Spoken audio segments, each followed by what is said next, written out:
lain selain ngebacot, omong-omongan, marah-marah, maki-maki bapak-bapak? Apa yang dilakukan? Ngapain dipanggil? Kita ngapain kasih panggung orang yang sudah pensiun, nggak berbuat apa-apa, lalu sekarang setelah Kejaksaan Agung melakukan penegakan hukum, dia mau jadi pahlawan kesiangan. Assalamualaikum guys, berjumpa lagi di channel Jurnal Terupdate.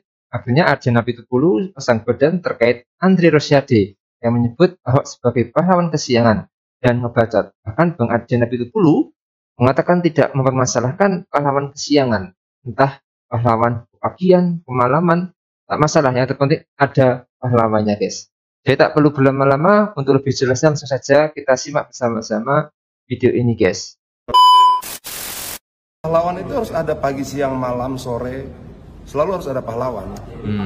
Jadi pahlawan itu bisa datang di saat waktu yang tidak terduga ketika rakyat membutuhkan. Orang katakan bahwa setiap peristiwa, setiap zaman akan melahirkan pahlawannya masing-masing. Wah, keren. Mungkin sekarang pahlawannya apa? Mau siang, mau malam, mau pagi, nggak penting. Nah, kalau itu terserah Ahoknya, dia tetap punya kebebasan untuk menentukan langkah-langkah dia selama dianggap itu baik, benar, sesuai konstitusi dan ideologi partai. Tapi yang jelas bahwa kita tidak mengenal pahlawan kesiangan. Setiap orang harus berjuang. Mau pagi, siang, malam, nggak penting. Itu aja. Mufti Anam, salah satu kader PDI Perjuangan yang juga menjadi anggota DPR RI, kemarin mengusulkan agar kasus Pertamina yang nilai kerugian negaranya mencapai hampir 1.000 triliun itu DPR membentuk panja ataupun pansus supaya ini bisa dikontrol, supaya ini bisa tetap dimonitor, karena jangan sampai ini terjadi. Pengusutan seperti ini hanya kemudian ujungnya menjadi pergantian pemain atau keluar dari mulut singa masuk ke kandang macan. Jadi sebaiknya DPR membentuk panja ataupun pansus supaya ini ada ujungnya. Tapi usulan dari fraksi PDI Perjuangan atau dari Mufti Anam ini itu kemudian dibantah oleh semua fraksi. Menurut Andre Rosiade, ini semua fraksi mayoritas nggak setuju katanya. Ini panja pansus nggak perlu. Jadi ya usulan dari PDI Perjuangan yang seharusnya itu bisa dilaksanakan oleh pihak DPR itu kemudian ditolak oleh semua partai. Jadi ya percuma gitu. PDI Perjuangan hanya mengusulkan sendirian di situ di DPR. Tapi kalau semua partai menolak ya jadi nggak ada gunanya usulan-usulan ini. Tapi ya gimana gitu. Sesama maling kan harus saling melindungi. Enggak. Sebenarnya gini. Pansus dan panja itu kan bagus-bagus saja sebenarnya untuk kemudian dibentuk gitu ya, supaya ini bisa dilihat, bisa ada hasilnya, supaya bisa saling mengontrol, supaya DPR ini bisa ikut mengawal dan nanti ujungnya itu bisa dijadikan bahan evaluasi bersama-sama supaya tidak ada lagi kejadian-kejadian yang seperti ini. Nah, kalau ini sekarang nggak ada pansus, nggak ada panja dari DPR, jadinya kan kasus ini itu sepenuhnya terserah Kejaksaan Agung dan DPR jadi kayak nggak ikut-ikutan gitu. Kayak ya kalau Kejagung atau dari Pertamina nggak dipanggil DPR ya DPR nggak tahu itu kan, cuma lihat berita-berita atau perkembangan di media saja. Padahal kalau ini ada pansus atau panja ini bisa terus mengawal dan bisa mendapatkan laporan atau update yang terus-menerus. Tapi ya kalau nggak ada pansus atau panjanya ya sudah gitu ya. Kasus ini akan sepenuhnya terserah dengan Kejaksaan Agung. Sementara kalau ngelihat dari apa yang disampaikan atau respon Kejaksaan Agung dalam beberapa hari terakhir ini gitu kan, itu kan kayak agak-agak janggal gitu ya. Tiba-tiba jam 11 malam ketemu rapat dengan Erick Thohir dengan Menteri BUMN, dan setelah itu muncul isu bahwa Erick dan Boy Thohir terlibat dalam kasus korupsi ini. Terus kemudian Kejaksaan Agung membantah nggak ada buktinya. Oh, Boy dan Erick nggak terlibat gitu. Jadi Kejaksaan Agung kayak nggak fokus gitu kan. Nah, kalau ngelihat dari tanda-tandanya seperti ini gitu, jadi ya kita jadi ragu-ragu apakah kasus ini benar-benar akan bisa diselesaikan atau bisa kemudian membersihkan secara keseluruhan di mafia migas di Pertamina. Jadi ya meskipun PDI Perjuangan sudah mengusulkan untuk diadakan pansus atau panja, tapi ya karena ini sudah ditolak, jadi ya sudah gitu. Maka kasus ini mungkin sekali lagi samalah seperti yang pernah saya bilang sebelumnya, ini mungkin samalah seperti pagar laut. Ujungnya akan selesai begitu saja, dan tanda-tandanya juga sudah mengarah ke sana. Seperti pagar laut misalkan, itu sudah mengarah kepada kepala desa Kohot. Selesai sampai di sana. Atas-atasnya, PIK dan sebagainya nggak terlibat. Iya. Dan kasus Pertamina ini juga kalau kita ngelihat berita-berita beberapa hari terakhir ini itu kan juga sama, yang melakukan kecurangan itu SPBU. Beberapa SPBU, ada yang dicampur dengan air, ada yang dicampur dengan RON 88, sampai kita jadi bingung RON 88 dapatnya dari mana gitu ya.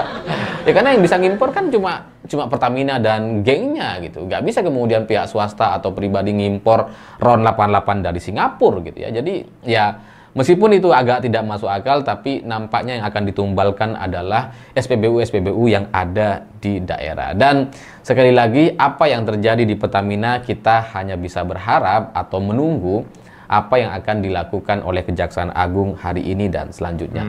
Dan apa yang dipertunjukkan oleh salah satu kader PDI Perjuangan di DPR kemarin, bagi saya ini menjadi satu pelajaran politik yang sangat-sangat luar biasa. Karena PDI Perjuangan sebagai partai pemenang sebelumnya 2 periode bersama Pak Jokowi menjadi partai penguasa gitu ya, tapi nampak tidak gentar ketika ada kasus-kasus korupsi melanda atau dibuka hari ini. Padahal penguasa atau partai pemenang pemilu 2 periode 10 tahun yang lalu itu PDI Perjuangan. Seharusnya gitu ya, yang gentar dan takut-takut adalah PDI Perjuangan karena dia penguasa tuh. Bukan oposisi. Kalau oposisi itu tenang-tenang aja gitu ya, tapi dia penguasa nih. Tapi ketika ada kasus, mereka yang duluan untuk mengusulkan agar ada pansus ataupun panja. Ini menarik gitu. Dan seharusnya kalau dalam logika kekuasaan gitu ya, PDI Perjuangan harusnya menjadi partai yang paling bermasalah.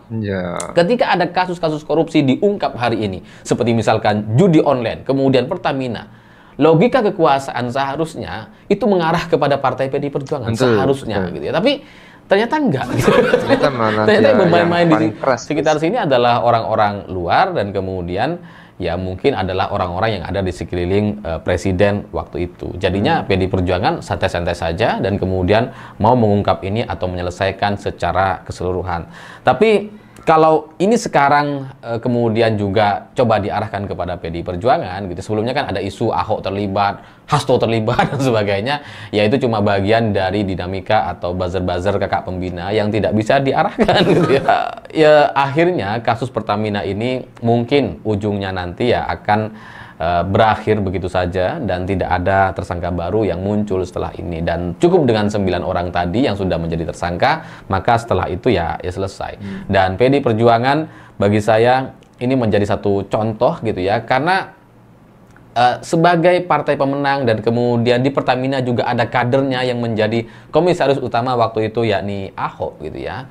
Kan harusnya yang paling ketar-ketir tuh seharusnya gitu. Tapi ya enggak gitu. Dari partainya juga ya berani mengajukan pansus. Ahoknya sendiri hari ini datang ke Kejaksaan Agung, bahkan menawarkan diri untuk membawa data-data rekaman atau data-data bukti sidang atau rapat yang ada di Pertamina gitu. Jadi semuanya nampak begitu berani, padahal ini kasus seharusnya itu melibatkan orang-orang dari PDIP. Tapi terlepas dari banyaknya kritik atau kelemahan terkait PDI Perjuangan gitu ya, saya melihat kalau dari apa yang dilakukan oleh salah satu kader PDI Perjuangan di DPR dan apa yang dilakukan diperjuangkan oleh Ahok di Kejaksaan Agung hari ini, terlepas dari banyaknya kritik terhadap PDI Perjuangan, terhadap Ibu Megawati, tapi kalau ngelihat situasi yang seperti sekarang ini terkait kasus Pertamina, memang PDI Perjuangan sulit sekali untuk dibandingkan dengan partai-partai lain. Oke guys, jadi Ahok itu memang dikenal musuh bebuyutan para koruptor sejak dulu guys.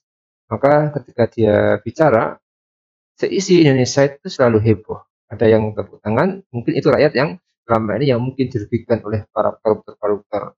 Ini Kejagung sudah membuka keran. Ahok hanya sedang membantu agar keran itu tidak ditutup dan Kejagung bisa membongkar para koruptor sampai ke akar-akarnya guys. Jadi sebelumnya memang Andre Rosiade itu memang mengkritik Ahok dalam kasus PT Pertamina yang akhirnya menuai sorotan dan langsung ditimpali dan disekap pula kader PDIP yaitu Arjana Pitupulu guys. Si Andre sebelumnya bahkan menyebut Ahok pahlawan kesiangan. Namun itu dijawab Arjana langsung dengan satir guys. Menurutnya dirinya tak mengenal ada pahlawan kesiangan.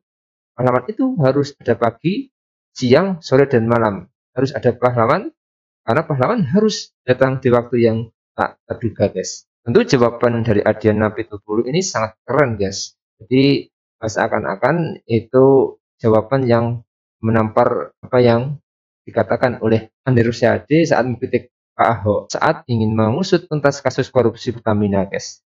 Jadi menurut kalian gimana guys soal video ini? Tulis komentar di bawah ini ya guys. Saya dulu. Wassalamualaikum warahmatullahi wabarakatuh.